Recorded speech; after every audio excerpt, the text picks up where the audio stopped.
Hey everyone, welcome to the show. So the United Auto Workers strike continues. They've actually expanded the strike against GM and Stellantis. They say that they're in good faith negotiations, though, with Ford, so they're not ratcheting up the pressure on that company yet. UAW President Shawn Fain completely dismantled the most widely used corporate talking point. Corporations or these automakers are saying that the strikes and the wage increases are going to result in higher prices for American auto buyers. Here's how he utterly annihilated that bogus excuse. Take a look. Do you deny that it's going to hurt the consumers in the long run? What's hurt the consumers in the long run is the fact that companies have raised prices on vehicles 35% in the last 4 years. Just our wages went up 6%. The CEO pay went up 40%. Profits have been in the billions, the hundreds of billions. They own all this. That's what's hurting the consumers. So yeah, I mean, just totally ran over them and then put it in reverse and backed up over the body. I mean, it couldn't be more clear who is causing the rising prices, why we're paying more for automobiles. And Joe Biden just made history by being the very first president to walk the picket line with the workers. He was there on Tuesday. Meanwhile, the press has been giving Donald Trump credit for planning a trip to meet with the union members, when in reality, he's giving a speech tonight, to non-union employees at Macomb County Automotive Parts. The Associated Press had erroneously reported, quote, Trump plans to speak directly to a room of former and current union members. A Trump campaign radio ad released last week in Detroit and Toledo, Ohio, praised auto workers and said the former president has always had their back. Really? Not so. Not so if you look at his union-busting administration. Luckily, union members are not falling for this bogus pro-worker photo op.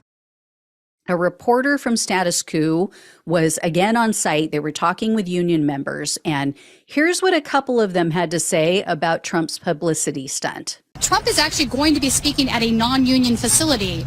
I don't understand how he can address union workers at a non-union facility and still come off as being pro-labor. It seems to me like, what are you trying to make a play for right to work? Like, what's going on here? Do you have any thoughts on that? If you can't talk about it, that's fine. I get it. But if you can.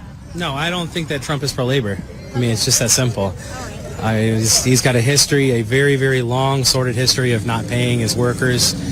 He's got a lot of people kind of chomping at the bit, trying to get paid as it is now. It's not paying his lawyers. As far as labor is concerned, it doesn't matter where he goes to speak. None of us are going to believe it. It's very strange, if he was trying to get with the union and you're going to a non-union shop, that doesn't seem to make a whole lot of sense. So I don't know really what he's aiming for there. So they clearly get it. They know what they're talking about. The reporter then read a 2008 statement that Trump made saying that workers make more money than the owners of these companies. Trump made this statement, by the way, after the workers had agreed to massive pay cuts. They had their hours cut. They gave all kinds of concessions, trying to help keep these corporations afloat during the 2008 recession. Check this out. He said, unions get their little 5%, they get another 2%, they get another 3%, 4%. All of a sudden, they're making more money than the people that own the company. This was his comment 2 weeks after the deal you guys made back in 2008. Does that sound like a pro-union? Very strange. Well, here's the thing. Once again, as we were discussing earlier, mathematically that doesn't add up in the slightest. I mean, you could make it 100%, 200%, 300%. We would still not be touching even remotely close to. I mean, literally, it's a fraction of a percent of the CEO's pay. If you doubled my pay, it wouldn't be a fraction of what they make in like 10 or 15 minutes. Right. So, 10 or 15 minutes, yes. Right? Yeah, it's a bit of a delusional statement. Their wealth is just sickening. It's just so much. You don't need to make that much money. So yeah, the fact that any non-multimillionaire or billionaire would vote for Trump is insane. I mean, you are literally strictly voting against your own best interests. Anyway, I want to give a big thanks to Status Coup, also Breaking Points, for all of the awesome union and strike coverage. I encourage everyone to follow their channels. Again, that's Status Coup and Breaking Points.